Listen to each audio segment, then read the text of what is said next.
Welcome to On the Table with Ashley. This is the final episode of our wellness series where we take a deep dive into the true meaning of wellness, cutting through the noise and quick fixes of fleeting health trends to uncover what wellness truly looks like. Each episode, you hear from experts across different fields as they share how they approach health, from physical and mental health to holistic and alternative practices, to give you real lasting ways to care for your mind, body, and spirit. Today, our guest is Dr. Joan Salge Blake. Dr. Joan Salge Blake is a clinical professor and dietetic internship director, as well as an award recipient of the Whitney Powers Excellence in Teaching Award from Boston University. Currently, Joan is a nutrition blogger for U.S. News and World Report's Eat Plus Run column, and the host of Spot On, the hit nutrition, health, and wellness podcast. She has conducted over 2,000 media interviews on numerous nutrition topics and was named by Good Housekeeping magazine as the expert to follow on Twitter for healthy eating. Enjoy.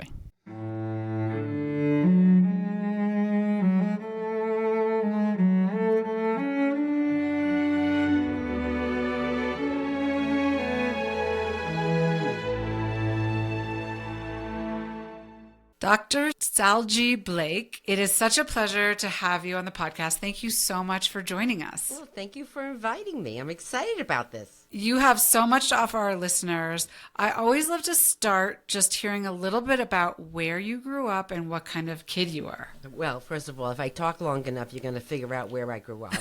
I mean, that's quite easy. But I'm a Jersey girl. And I grew up as a little tomboy to my brother, who was 5 years older than me. And then I developed or learned shopping. And in New Jersey, basically, I could do 20% off before you could even blink an eye, because I know how to calculate that. So I learned about shopping and fashion and things, so I've had an interest. I'm a great shopper. From a young age. You're very young. So, growing up in New Jersey, I got a job with the Pillsbury Company. After being really active in school and things, you go and you're active all the time, and then you get your first desk job and you keep on eating like you were really active. You start to gain a little bit more weight. I wasn't really overweight. I looked Italian. I mean, that's what I am. I look Italian. So, I decided to put myself on a diet to lose some weight, and it was an unhealthy diet. I did lose the weight. But really what it did for me is to open my eyes to how foolish that diet was, a fad diet, but how good you felt after I lost the weight, and I wanted to learn more about that. So I took a course in nutrition, and the rest is history. So I went back to college. I got an undergraduate degree in dietetics. I got a master's degree in nutrition and dietetics, and clinical nutrition, I should say.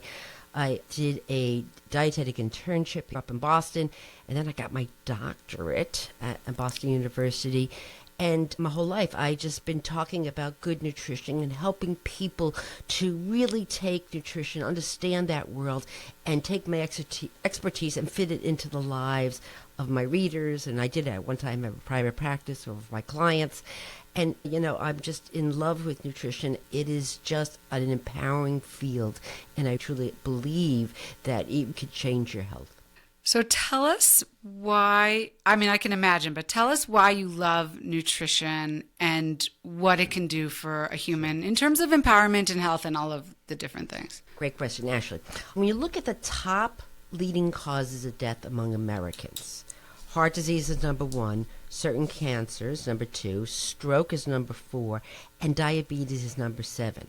So of the top leading causes of death, heart disease, certain cancers, stroke, and type 2 diabetes, all 4 of these can be fought with a fork and a knife. What you eat can help reduce your risk of these chronic diseases that plague Americans. How empowering that is by what you eat, and understanding the food, how your body works, can really keep you healthy. And of course, as you stay healthy, you stay happier. Yeah, absolutely. Well, we're going to get into a lot more detail. Before we do that, I would love you to take us through nomenclature and why it matters. So we had a preliminary conversation, and it was very eye-opening for me. And I think that it probably will be for a lot of people. So I think, at least in the United States, and I know this is different in different countries, it's pretty easy to use the term nutritionist, but you cannot use the term registered dietitian, nutritionist, or RDN without having specific certifications, and those certifications matter. So can you talk to us a little bit about Sure. that? I'm glad you're bringing this up, Ashley, because basically you could add the word nutritionist after your name. I mean, if you wanted to, because it has absolutely no legal meaning to it. And so when you are a registered dietitian nutritionist, you have to have certain courses in your undergraduate degree. Right now, you have to have a master's degree minimum, and then get trained in a dietetic internship or supervised practice with, in my case, it was a hospital based here in Boston, and really understand the mechanics of your diet and how it can affect your long-term health, or if you come in with a disease problem, how it can help fix it. And then you have to take a national board, an exam, to pass the registered dietitian nutritionist exam. And then you have to have ongoing in life continuing education to keep you up to date. We call them continuing education units, CEUs, because actually nutrition is changing because we're having so much new science to back it up. And so therefore you need to stay on top of your game. And in fact, Ashley, the field of nutrition is so broad that what happens is you sort of specialize. It's just like you're a physician. You have a cardiologist, should you have a heart problem, you have knee problems, you may need an orthopedic surgeon, whatever. An internist may help with the hypertension. So, when you first get out of your internship, you understand a broad sense of how nutrition plays in the health of many chronic diseases. And then you specialize because it's just too broad. So we talked earlier about how, almost everybody has a physician that they see, right? And it might be a generalist, and then they get to a specialist when they need that. But not everybody has worked with a nutritionist or an RDN. Right. And I think we would be better off if we all did have a nutritionist or an RDN in our lives. And I wanted to talk about that. Like, why is that not a social norm in our medical practice, in the way that we're so focused on wellness these days? Why are we not doing that? And why are our generalists not suggesting we do that? It's $1 million question. The answer to this is physicians get very little nutrition training in medical school. Now, they don't need to have the extensive medical nutrition therapy, as we call it, the RDNs have. But they have to be aware of the role that nutrition plays in preventing diseases and managing chronic diseases. But they didn't get that. Very few got any kind of nutrition education when in medical school. If it didn't get it in medical school, it must not be important. They know now that that's incorrect. They know now that nutrition plays those roles of those leading causes of death of Americans. The unfortunate part is they still in the medical curriculum do not even get somewhat exposure to it. And that they are now talking about that, ironically, about looking at adding more nutrition education in the medical school curriculum. However, Ashley, they're not going to have enough time in their curriculum with all they have to learn about to really get in depth in nutrition. All we want doctors to do is understand the role nutrition plays in the management and the well-being of the patient, and then refer over to a registered dietitian, nutritionist, to get that person to counsel the patient, the client. And the question is, when do you start? Pregnancy. Right. Actually, conception. That's when you're going to really start, because it's actually what you eat and your lifestyle can affect your ability to conceive. You get good nutrition during the pregnancy and then all the way through life. So when you have your children, they're going to have good nutrition all the way through teen years. So as you change and age, so does your nutrition advice, because you have certain needs when you are a teenager or a child. And then as you get older, your needs may change. Ashley, I don't know how old you are, although you look fab. But, let's face it, what you need in your diet at age 30 may not be the same thing at age 50 or 60 or even beyond. Well, I'm 51 and I'm going through menopause, like very openly. And a big part of the reason I wanted to do this wellness series is that I have found such a change. Like what used to work for me for weight management or energy management doesn't work anymore. And I think so. I do think, I mean, I'm a big believer we have seasons in life in many things, and nutrition is one of them. But I remember when my children were young, the pediatrician would like give me a 1-page sheet for this age group, right? And this is what they should eat. And it's just not enough and it's not customized.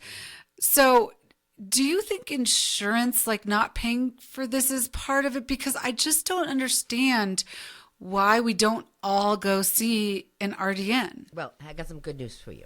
Depending upon your insurance plan and depending upon what your medical issue is, your insurance may cover a session or two or even more with a registered dietitian nutritionist. You should check with your insurance. For example, let's go back to just saying heart disease, number one killer of Americans. If your cholesterol is elevated, the doctor can suggest that you go see a registered dietitian nutritionist to lower your cholesterol or your blood pressure or manage your blood glucose levels to help reduce your risk of getting prediabetes and, of course, diabetes.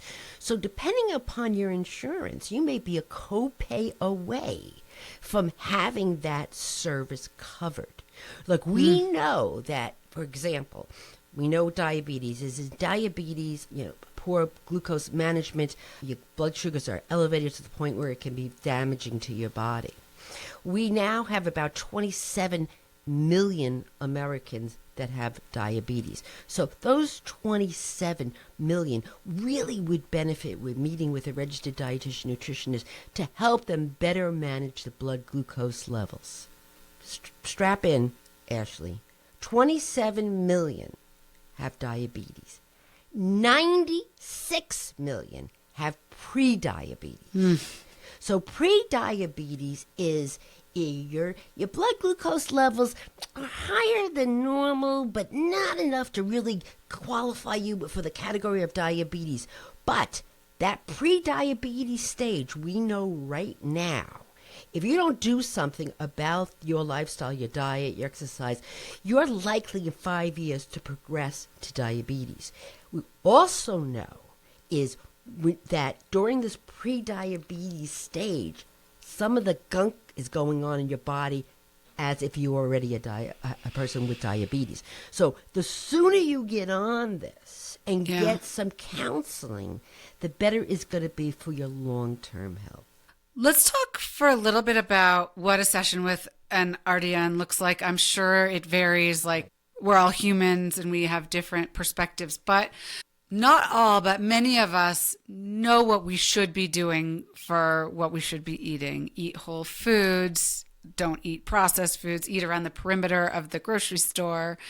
And for, I think, a lot of people, number one, it's easier said than done. And it gets into complex psychological issues for some people, willpower issues, or even like as I age, I'm like, I used to be able to have dessert, but now it really has to be a special occasion, or I'm going to feel it in my body, not just weight wise, but like energy wise. If I can make better choices with food, I just feel better. And that is worth the trade-off to me. But I don't know. I think for a lot of people, that's a really hard equation. Okay, so let me tell you. The problem, one of the reasons why you should have a registered dietitian nutritionist going through the life cycle with your lifespan, because they're going to know you inside and out. And they are going to help you with a lot of misinformation. For example, you just said, eat the periphery of the grocery store. Well, that's not correct, because the bakery and the wine is on the periphery of the grocery store. So what's going to happen is you're going to come to a registered dietitian nutritionist, and they are going to look at your personal medical history, your family history, because we got to, you can pick your friends, but you can't pick your family. Diabetes, my father had diabetes. That's something that, my kids are at higher risk now. I'm at higher risk for it. Look at your lifestyle, what you're doing, how you can access food. Can you access good food? Not everybody has that luxury.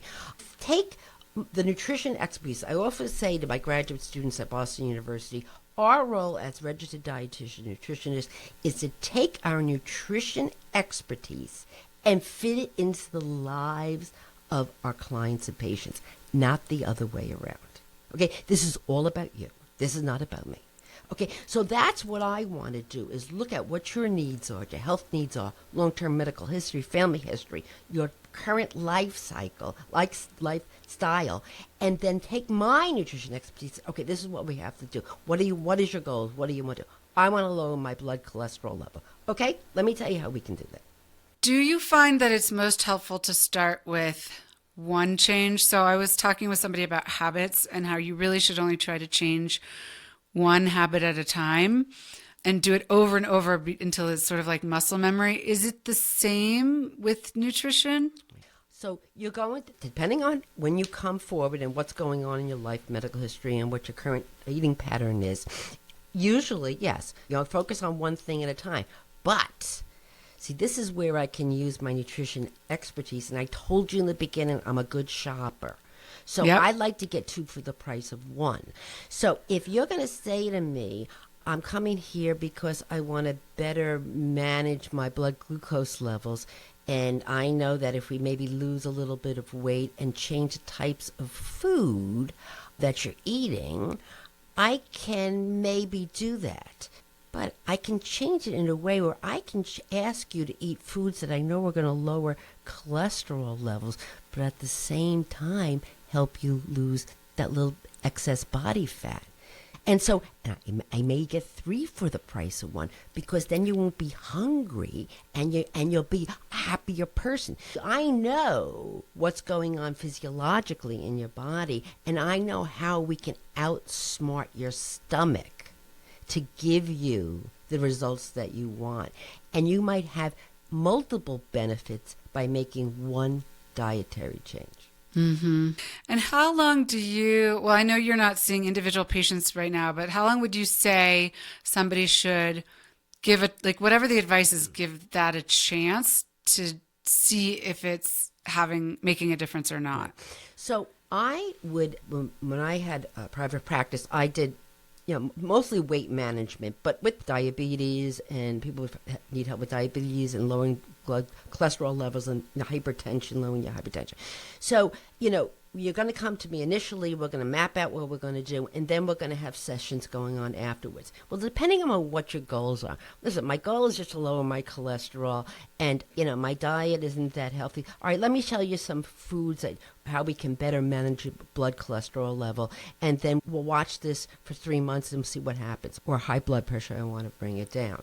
If you're coming to a registered dietitian and you have multiple things you're working on, and more importantly, if it's a weight management type thing where you may need more sessions, you need more help. Losing weight is not the challenging part. It's keeping the weight off. If we only ate when we were hungry, life would be a little different on the bathroom scale. We eat for so many other reasons. You have to work with the client, the patient, to find out what's going on and how we can help through a healthy diet better manage your weight, lower your blood pressure, lower your cholesterol, and on and on. You told me about a website where people can go to find an RDN near them. Can you tell us about that? Yes. It's called eatright.org. eatright.org, and this is the Academy of Nutrition and Dietetics, which is the largest organization of registered dietitian, nutritionists, and nutrition professionals. And when you get to the website, up in the corner, it's going to say Find an RDN, and you can click on that drop-down box. Will get to your state.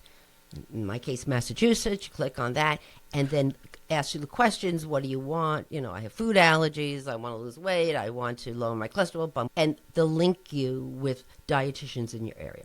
Okay. I think that's such a great resource for people. One of the reasons I was so excited to speak with you is that I know you did used to see patients, but right now you're teaching, you have a podcast that we want to hear about, and you write books. And I think in today's day and age, social media, where I feel like it's like fast fads all the time, and buy this supplement. And I think that a lot of, and I'm not sure if there are regulations about this for RDNs, but that they often can get a piece of those supplement purchases of their patients, that it's really, really nice and refreshing to speak to somebody who has no skin in that game and to hear your perspective on where to find an RDN, how you can know if you can trust that RDN with respect to supplements or other things that they might recommend for you, and how you can track your own progress. I mean, I think partially it's the scale, partially it's maybe getting blood work done once or twice a year. I don't know what you recommend to look at your blood glucose and your cholesterol and all of these different markers, and taking some ownership to understand what those things mean yourself instead of just outsourcing that to your physician. Right. So one of the things that's really important that it takes a village. So oftentimes our dietitians will say, who is your internist, who is your OBGYN, whatever it is, and let me connect with them and, tell them what we're doing. And oftentimes the doctor is like, thank you, please, counsel the person, please, oh my goodness. And so we'll work together. And then maybe I say, Dr. Blank, I'm working with your patient, your client here. We've been working together for 6 months. You might want to check the blood glucose levels. You might want to check the blood cholesterol levels. We're hoping that things have changed and looked around. When it comes to supplements, I do not sell supplements. What I do is help you. Actually, when I started teaching at Boston University in the 1990s, I used to say to my graduate students, we are in the business of prevention. We are going to prevent the heart attack, the stroke, the cancer, the high glucose levels. We're going to change that with diet and lifestyle. I no longer say that, Ashley. I say that we are in the business of prevention and protection of the person. And when I say protection, is protect them from all the hoopla that's out there, all the misinformation, all the selling of supplements that are not needed and potentially even dangerous. I have nothing against supplements. A lot of people need to have supplements, especially as you get older, because you need less calories to maintain your body weight. And how are you going to get all the nutrients in? But what I'm doing is trying to say, okay, based upon your lifestyle and your diet, you need supplement X. And let me tell you the best, cheapest way to get supplement X. And I'm going to send you to the pharmacy, your CVS, your Walmart, I don't care, and tell you which one to buy based on knowing that the product is reliable. And then could you, as an individual, a consumer, ask your RDN or your physician or whomever you're working with, okay, if I take this supplement, how will I know in 6 months or a year if it's actually making a difference? Because I've taken some supplements where I don't know how to even see it in my blood work. Right. So what you're going to want to do is basically I'm going to look at you and I'm going to make a personalized plan. It's personalized because what you need and what your sister needs are two different things, okay? And then what we're going to look at is what the supplement's going to do for us. You may want to lower cholesterol levels. Maybe a certain supplement may want to do that. You want to make sure that you're getting enough folic acid in your diet, especially prior to conception. When does that have to come on board and why do you need it? So it really depends upon it. And you may not actually feel anything, but you are making sure your body is meeting all its vitamin and mineral needs. Some can be checked off through blood work, yes, absolutely, and some not. But you want to make sure that you're meeting all your vitamin and mineral needs. Okay, so you've written several books. Yes. Can you tell us why you wrote them? I think that they're predominantly used in teaching, but I also wanted to ask if like a lay person could benefit from reading them. And so tell us a little bit about that. Okay, so my first book was called Eat Right the Easy Way. And that was a book for the public. And easy, you say, what does that mean? Easy stands for eating as sensibly as you can. And basically it was a book based upon the nutrition guidance that I gave to my clients. And I tried to make it easy. I made it easy for them, and I said, what the heck, I might as well write a book and make it easy for a lot of people. So anyway, then I went to teaching at Boston University, and I took one course and then another course, and before you know it, And I got asked by Pearson, which is a wonderful publishing house that does textbook, to, based on my success in my course, I teach an intro to nutrition course for non-majors. So these are going to be the future you, Ashley. So they're sitting there and they're going to be engineers, they're going to be advertising people, whatever. But they want to take a nutrition course. And it is a very popular course at Boston University. It has 200 students every semester, and there's a wait list to get in there. Pearson contacted me to say, would you like to write a textbook? And I said, I'll write it, but this is how I'm going to write it. I'm writing it that I'm talking to you in the textbook. So it's called, the first one was called Nutrition in You. And actually, you can actually get it on Amazon or whatever. And if you read it, you're going to hear this accent in the book. So it's a very wonderful basic nutrition textbook that you would really enjoy reading. And it's based on science. It's updated all the time because nutrition is a moving target. We're getting more and more research. Then I wrote another one called A Nutrition from Science to You, which just has an elevated more level of science for those who are going to go into medical school, become a registered dietitian, nutritionist, maybe a nurse practitioner, or whatever. So I have these two textbooks going on here, but the first one, Nutrition in You, can be read by the consumer. And probably should be. Yes. Well, that's so fun. And I have one of my sons is going to be a freshman in college next year, so I'm going to suggest doing an Intro to Nutrition course. You're a good mother. So the other thing that you did, and I think you started this during COVID, is you started a podcast called Spot On. Tell us about how it started and how often you release episodes and how you get the ideas for episodes. Okay, this is what happens. So I teach this big course at Boston University, these 200 students that are not nutrition majors. So what I used to do is start every class with, all right, what are you hearing in the media? Yeah, and this was even before social media. It was like, when you hear in the meeting, oh, I'm hearing this, and now it's social media. Let me see, I'm hearing that this celebrity is sucking on a lollipop, and she's saying she's losing 10 pounds a week. And I said, okay, now let's critically think here. Can she really be losing 10 pounds a week, and why would that be nonsense? So after about 3 or 4 months of these questions, okay, what are you hearing? A light bulb went off. And I'm standing in front of 200 students and saying to myself, this is a podcast. Because what I found was the textbook gets updated every 3 years, but what's going currently on in social media or mainstream media is changing all the time. And so I'm answering these questions in real time.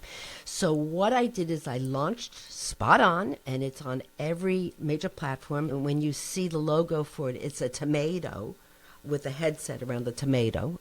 And what it does is look at what is happening right now and get, based on science, whether or not we should be thinking about this, what's going on, what are the questions that need to be answered. So I try to be, giving you timely information. For example, these GLP-1 medications for weight loss and weight management.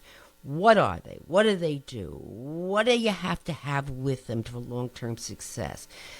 Talking about the role of sleep and how diet affects sleep and vice versa. So whatever is something that's new and out there, I try to get the latest research on it, get guests that are medically sound to come on and answer the questions.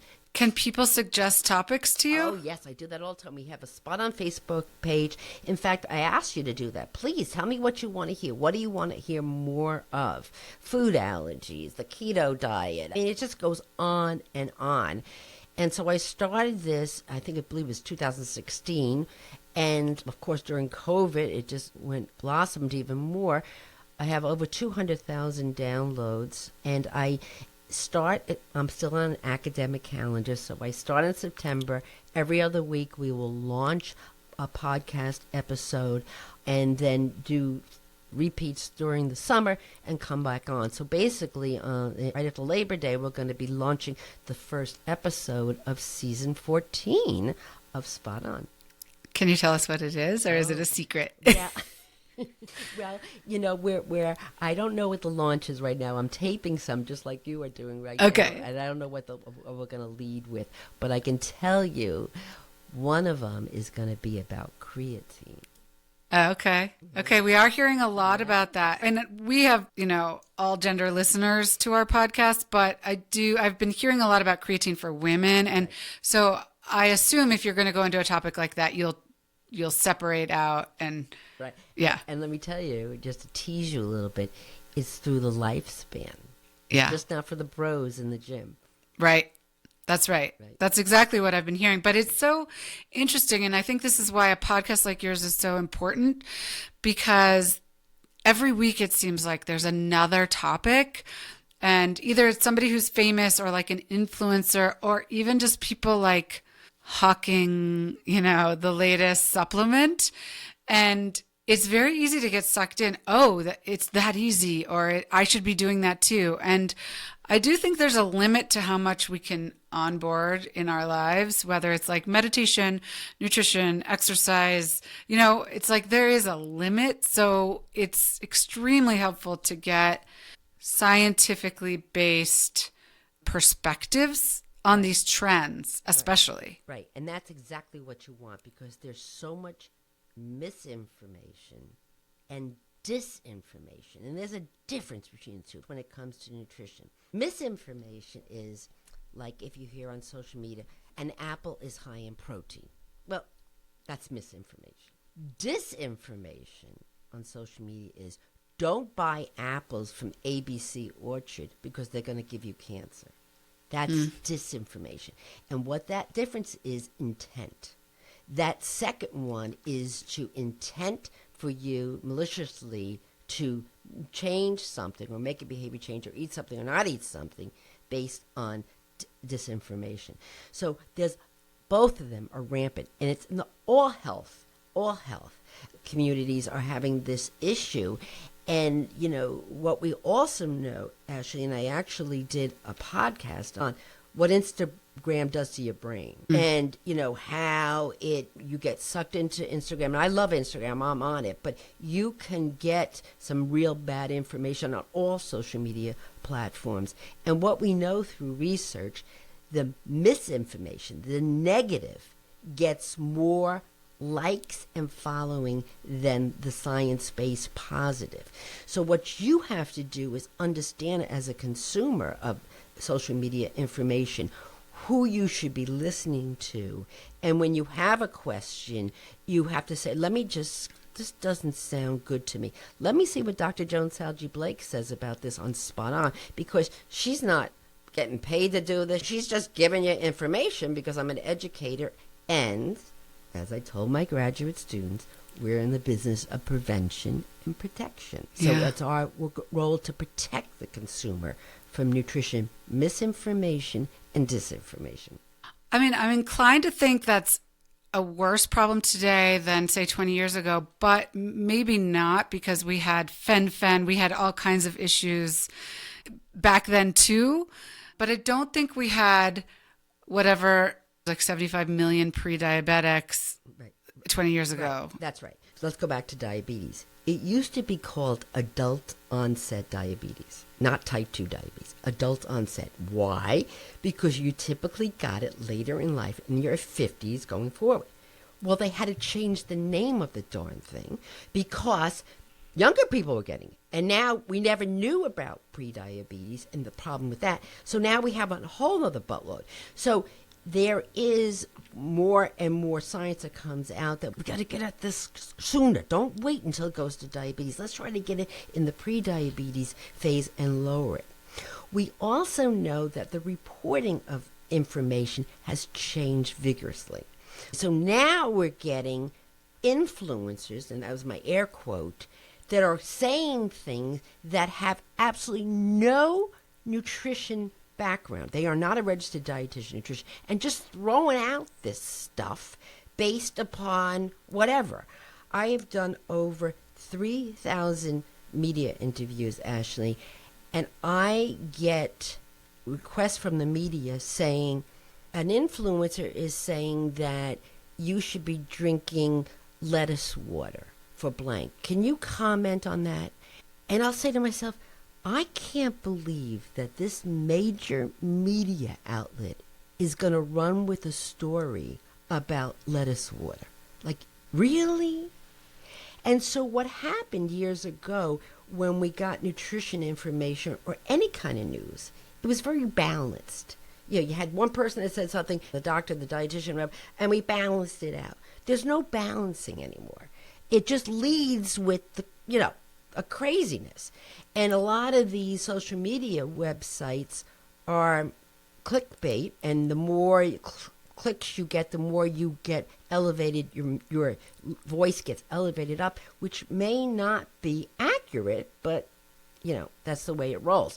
So that's why it is so important for the public to really understand who should I be listening to in the world of nutrition. And if it sounds too good to be true, it probably is. And let's get down to what's the science behind it. Well, I'm so excited to listen to a number of the episodes, and I know listeners will be as well. I think also being able to ask you to cover certain topics is a really wonderful part of it. And there's no shortage of topics. No shortage of topics. Absolutely. I would say to my graduate students, this is called job security, because you are going to be so needed going on with all the wonderful things that nutrition can do to help people. Yeah. It's great. So have you been able to instill the basics, whether the Nutrition in You book or everything you've learned, to your children? Like, can you tell us about how, like, their journey with food and nutrition? Right. That's very funny that you should say that. If you travel to Europe and you have different wonderful cultures, and they have cultural foods, and these little people, children, eat whatever cultural food they eat. So whatever they brought up, they're going to eat it because that's the cultural food. So my kids in my house grew up with it. They love salad. Well, because they always had salad. They love my turkey meatballs. They only had that. So they love cut up fruit because that's what they had. So, listen, I love chocolate. I love desserts too. But it wasn't, an everyday adventure here. We had healthy foods. 90% of the time were healthy foods. And we had a few extras going in there. And let me tell you, Ashley, at Boston University, if you get a 90, you're in the A category. So you don't have to get, 99 or 100. So 90% of your diet is healthy. What do I care what the 10% occurs? I don't care. It doesn't really matter. So basically, they grew up loving food. First of all, they're Italian. They're loving food, and they're loving the whole meal and the whole what goes on around the meal and everything. So they grew up with really healthy habits, and they love all kinds of food. So that's the end of that, And are they more aware, do you think, because of the way you brought them up and what you do? Right. They are more aware, but remember, I'm the mother. And yeah, I'm experiencing that now. So what do I know about nutrition? Oh, really? Okay. Okay. Well, I think pretty soon they'll start asking questions, right? They'll ask for a one-on-one appointment. Right. Let's talk about processed food. Yeah. I feel like we've had processed food in our country forever, but it seems like it's getting worse. And it's just, they make it taste so good. It's so easy. That's what I think we're all sort of fighting against, both consumers and then RDNs as well. So talk to us a little bit about processed food, how it's changed, and if you have any tips for people on how to sort of like say no to it, or maybe it's your 10% rule, like 10% of the time. Right. So let me tell you, all foods are processed. All foods. Yeah. Okay. Right? So if you take an apple, go to the orchard and you pick it. As soon as you wash it, you process it. So those baby carrots? Mm-hmm. They don't grow like that. Those are big carrots that were carved down into baby carrots. You process. All foods are processed, but then we get to a category where ultra processed. Now, this is the issue. There is a system called the NOVA system that was done with research. It was research. And they made these categories of food. And in the ultra processed food category, they lumped in there a lot of healthy foods. Okay, let's go with canned beans. Okay, I love canned beans. Canned beans are high in fiber, they're high in potassium. They're wonderful. You can put them in tacos, you can put them in soup. They're fabulous for you. They're inexpensive. So in this category of ultra-processed foods, there's quite healthy foods. So what is coming around now, and the American Heart Association actually came out with an interesting position paper on this to discuss this, that we can't say that all the foods that are in this ultra-processed food category are unhealthy, because they are not. You know, whole wheat bread that you get at the supermarket has been processed. But what, are you going to bake your own bread? I mean, come on. Yeah, seriously. I mean, so we know there's a lot of healthy foods, and we actually know that you can make a diet on foods that are processed and be quite healthy. What we also know is that in the category of ultra-processed foods are sweets and treats. Now, canned beans are healthy, but they're not the same thing as, potato chips, or they're not the same thing as Swedish fish. And I know you should have fish meals twice a week, but Swedish fish does not count for fish meals. All right? So let's, we know that. We know that green beans are different than jelly beans. Okay, you know that. So it's interesting what you said. We are confused about this, but you've always grown up with processed foods. Remember the Betty Crocker cake mixes? I mean, yeah, I used to use them. Of course you used to use them. And you know something? That made you a good baker. You can't. You ever make a cake from scratch? It's a disaster. Okay, give me the cake mix. So, but what happened is the frequency. Now, I'm going to tell you a story and talk about my childhood, and that pretty much sums up what the issue is with ultra-processed foods. So my mother, in New Jersey, she worked, and every Thursday she would get paid. So at Thursday she would go food shopping after her work. And so she only went food shopping once a week. Now, when she went food shopping, she bought healthy foods and always used the circular or the flyer to get the prices that were on sale, because remember, I'm in New Jersey. So she would plan the meals based on what was on sale, the circular. And then she would buy Hydrox cookies. And I don't know, you're not from New Jersey. I had them. Okay. I've been in therapy all my life. Why she didn't buy Oreos? I always wanted the Oreos. She bought a gallon of Breyer's ice cream, because Breyer's at the time was the little crumb. That was good ice cream, right? And she would buy one of those very large, family-size Hershey chocolate candy bar. Okay. So I grew up with two other siblings. Now, it's every man for himself in that house, okay? So if you didn't get to the ice cream and the cookies, the knockoff Oreos, and the chocolate first, your siblings ate it. So by Saturday morning, forget, it's all gone. Yeah. All right? Every man for himself. But the difference was my mother didn't go food shopping again until the following Thursday. Now, what happens now is you run out on Saturday, you go and replenish it. See, that's not the rules. See, you're not following the rules. The following the rules is you can have some, but you can't replenish it. I grew up with drinking soda, but Christmas, Easter, my birthday parties. That's it. It isn't an everyday drink. So what has happened is these sweets and treats are sweet, and they're treats. That's where they should stay. So it's the frequency of your consuming them that got out of whack here. You can't have soda every day. You can't have cheesecake every day. It was a Sunday thing. You didn't do it, especially based upon the fact that you're not moving. When I was growing up in New Jersey, we first got our first color TV, and there was one TV in the house. If you didn't get there first and get your channel on, all right, you were watching sports or whatever the other people in the house wanted to watch. But what happens is, if you didn't get to the TV to see what you wanted, well, what else are you going to do? So you went out and played. But see, now you've got computers, you got streaming, you got many television sets, that if you don't like what's on, you just go to another room. And it's sedentary. So and a lot of things have changed.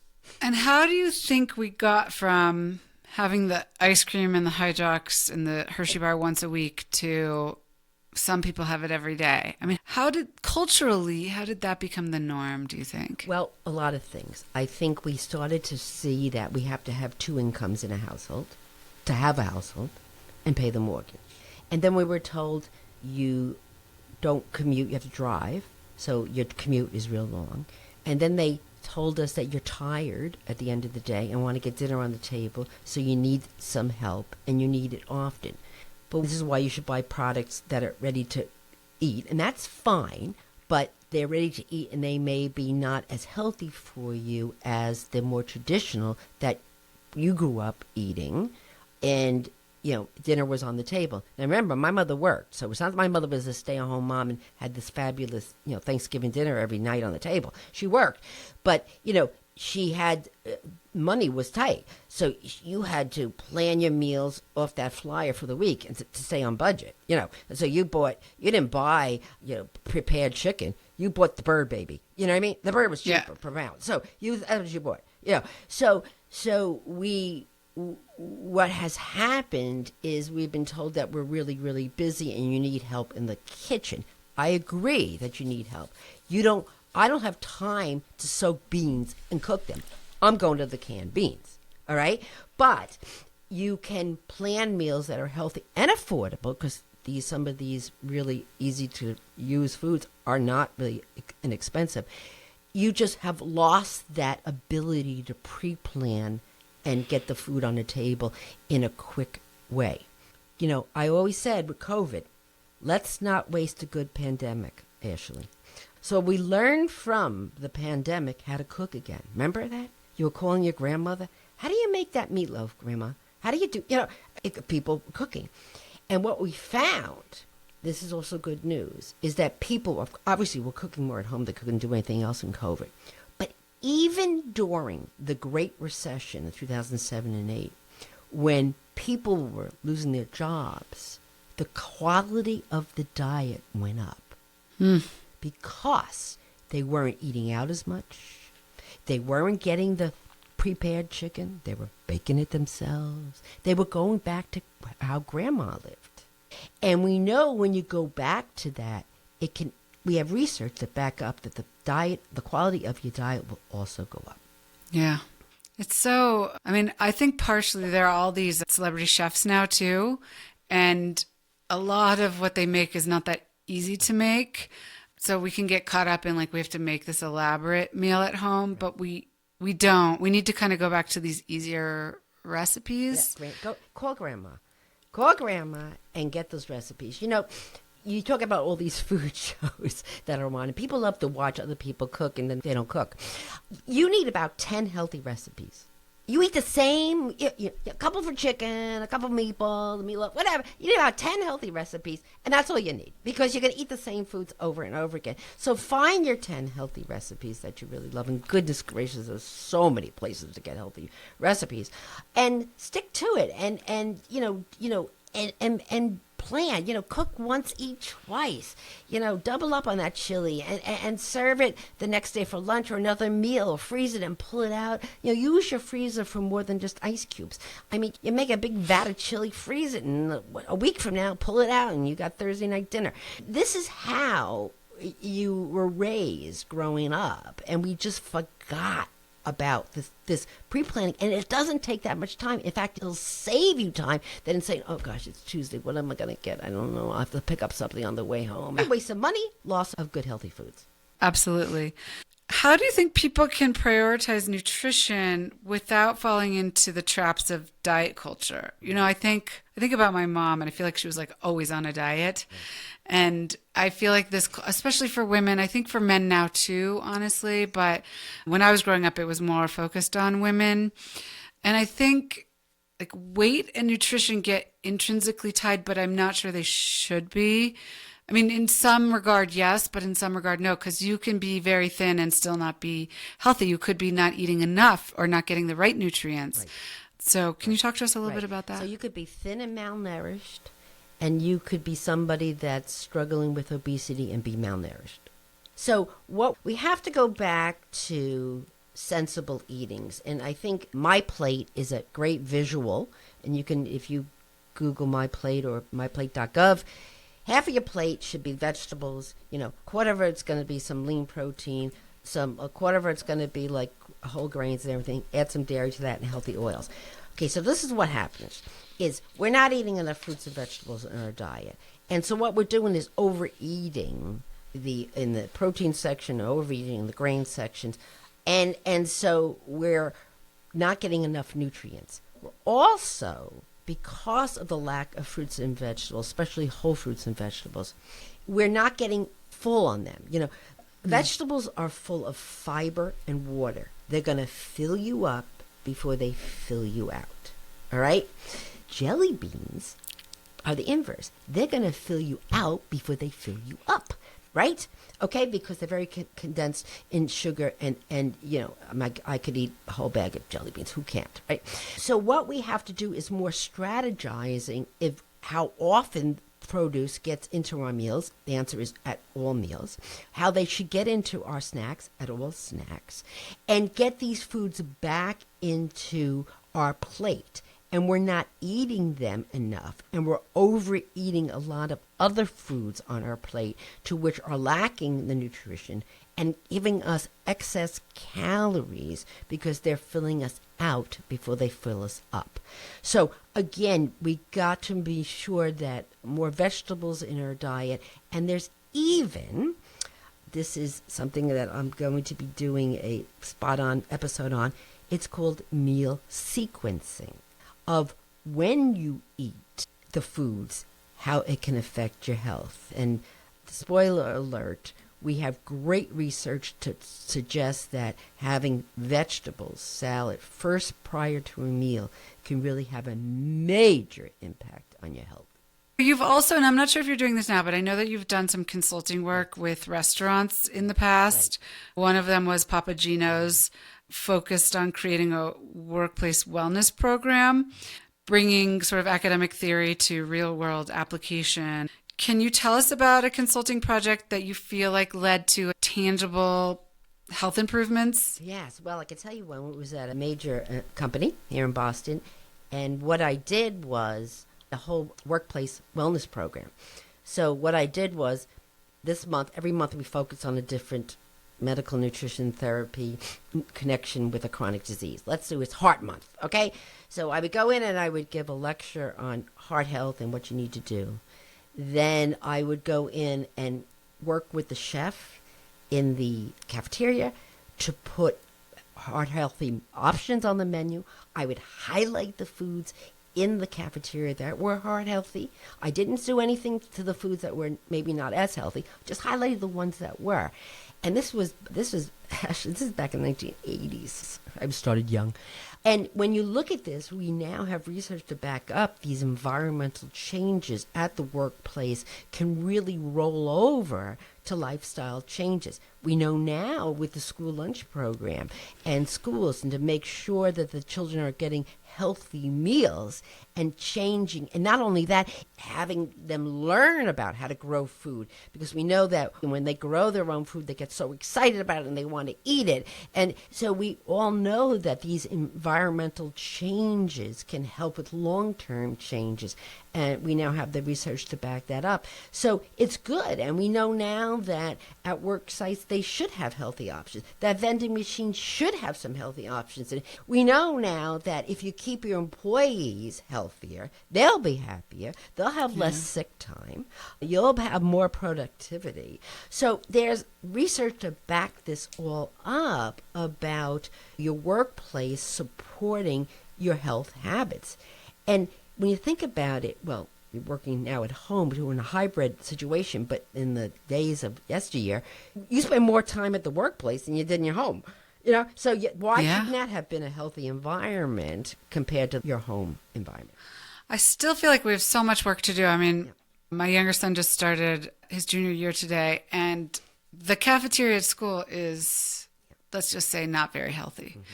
And I think that is pretty typical among many, many schools in our country still. And even at a place like Google, and, I haven't been there in many, many years, but they had all kinds of options. They had healthy options, not healthy options, grab and go, but there were lots of unhealthy snacks readily available. And I feel like I kind of go back to, and I'm going to think about this going forward, your mom once a week getting the sweets. It was really a treat then, but when it's literally always available and maybe always available for free, it's much harder to say no. So interesting. When you go on those college tours where your son or your daughter is going to go, they'll show you the fitness center, the classes and the professors and blah, blah, blah. And now what they're showing is the cafeteria, because this is becoming a very popular item. Now, at Boston University, we've had healthy food choices for a very, very long time. And many universities are really specializing on this. Not that they don't have sweets and treats and whatever, just have a balance of other, foods. In other words, I watch this in the cafeteria. They have cut up fruit. Ashley, wouldn't you want an elf to come every day to your house and cut up the fruit for you? And when you eat it, if someone and vegetables, yes, please. Of course. So they have, that's what you have. So I see at Boston University, I watch them. They have, everything you want to have, but they have a lot of good healthy foods. And these kids are loading up on cut up fruit because they don't have to do it. And it's really, really good. They're doing something else at many universities, which I think is brilliant. They want to cut down on food waste. So what they're doing is, my Italian grandmother used to say, when, you would heap food on your plate, your eyes are bigger than your stomach. So what they're doing is taking away trays. So you don't come in with a tray to the cafeteria, right? Because what they found out is that kids come in starving. They're ready to eat anything that's not moving. So they load up their tray with all this food, and then they don't eat it, and they have food waste. So what they did is no more trays.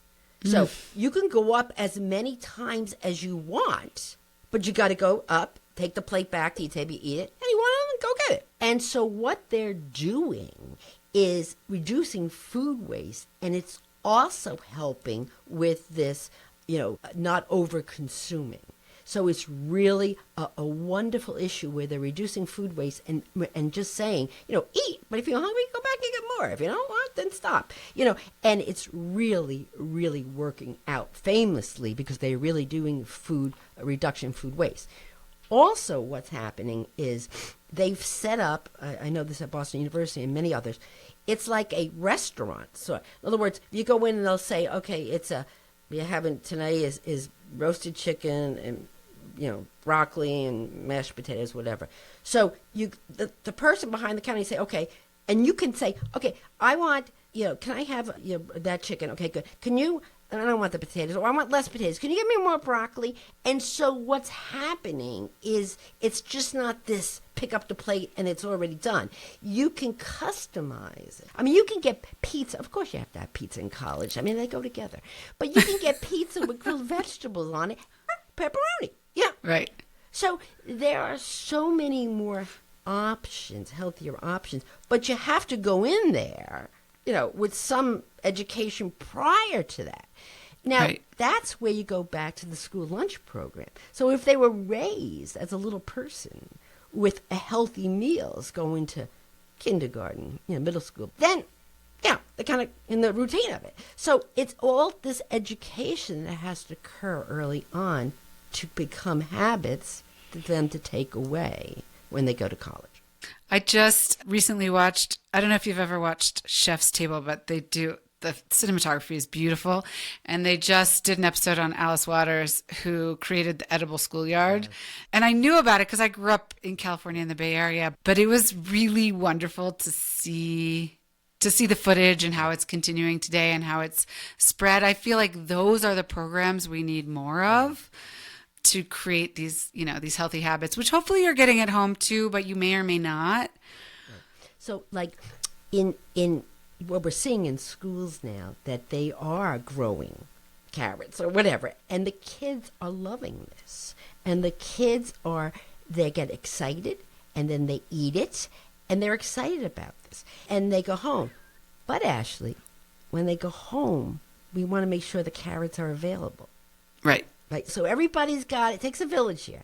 Everybody's got to play their role in reinforcing what the messages are in your grammar school, keep them supported in the home, and they're going out into the real world as an adult. And these college kids have to learn, have habits in place, because really they spend most of their time learning how to do laundry. Yeah. Okay, so after decades of teaching and writing and broadcasting, can you tell us what lasting impact you hope your students and listeners and readers carry forward? Yeah. This is what I love, and this is what I love about email. I will get emails from students that are on Wall Street, that are plumbers, that are teachers, and they'll say to me, your course changed my life.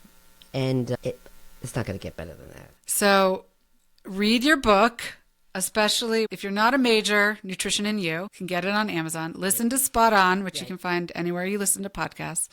And I would say go to eatright.org and find an RDN to work with you, right? You got that right. And I'll tell you, start now and just get that advice and think of it as a checkup that you have with your physician. Because, as you age, you have different needs. Let that person who's trained in this help you along that lifespan.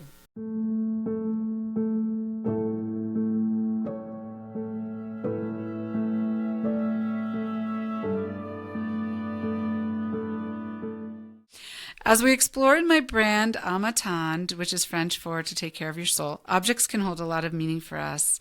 They can tie us to the past. You've talked a lot about the past, enable us to be more present, and sometimes even take us into the future. Can you share an object from your life, whether you still have it or not, that holds a lot of meaning for you, and tell us why?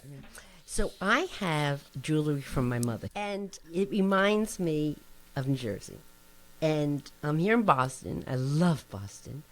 But I'm a Jersey girl by heart, and I'll always be a Jersey girl by heart, because that's who I am, and I've learned a lot the way I was raised.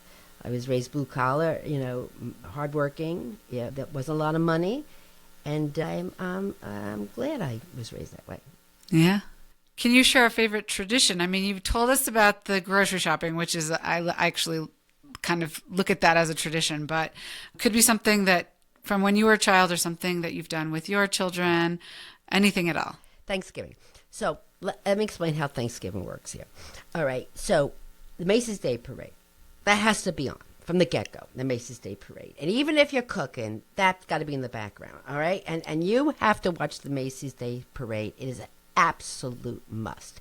And then you cooking all morning and getting it all together. And then it becomes football, and then it becomes food around the family table, and it's just absolutely fabulous. Why? Because it's not a holiday that I have to buy presents, which is a lot of work. It's just show up, watch the Macy's Day Parade, and eat good, healthy, traditional foods, whatever they are for your Thanksgiving. And it's what does your Thanksgiving table look like? A big bird. I brine the bird. Have you ever brined it? Yeah, oh it's delicious. It's like night and day. And then we do the roasted green beans, and we have the stuffing, and then we have the mashed potatoes, and my homemade cranberry sauce. And it just goes on, and then the desserts and everything. Do you do a pie? Yeah, I do a pie, but really what we did growing up was Italian pastries for dessert. Oh, that was, so sometimes we have like cannoli? Yes. Oh my gosh, and a whole variety. What do you get in Hackensack Pastry Shop? Oh my God, that's where you got your Italian pastries. There was a line out the door. You had to start like on Wednesday to get the pastries. Are you in a phase in your life where you enjoy entertaining in your home? Why or why not? I do. I enjoyed entertainment always in my home. I'm in Boston, and I remember when the realtor that helped us buy the house, he said, "You see the screened-in porch? This is going to be what you'll be thankful for that." I'm like, yeah. She's right. Because having like a grilled food and having people on a screened-in porch and just very relaxed is a must. You have to have a screened-in porch because the mosquito is the state bird here in Massachusetts. So you have to have a screened-in porch. But way back, just being casual is really good. And then I'd like to have like a dinner party or whatever. But just hanging out on the porch is great. So, pro tip, keep it casual. Keep it casual, right. Okay. I love getting tips from people. We've talked about your books. I'm going to talk about Nutrition in You again and your podcast, Spot On. But do you have one or two other top resources? They don't have to do with nutrition. They could, but just I love to collect favorite books from people or podcasts to share. Well, a great resource is the Academy of Nutrition and Dietetics has wonderful nutrition information on it. Another resource that I love is called Old Ways, Oldways. And this was really the start of the Mediterranean diet. They really popularized that based on science and now have expanded this to cultural, which is great. It's really beautiful.